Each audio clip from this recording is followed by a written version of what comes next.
Village Development Council Bill.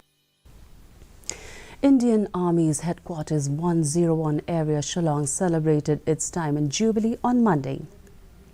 The day commenced with a solemn ceremony paying tributes to the brave hearts at the Shillong War Memorial Rhino Prerna Sthal by Lieutenant General R.P. Kalita, General Officer Commanding-in-Chief, Eastern Command, Indian Army.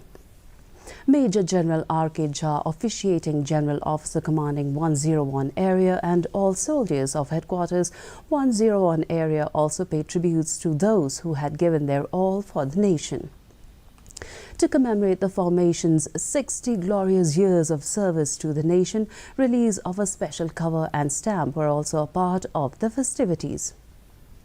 He also unveiled the busts of Major General Gurbaksh Singh Gill and Major General Gandharv Nagra, who were GOCs of 101 area during the 1971 war and helped curate the resounding Indian Army victory in the 1971 war on the occasion.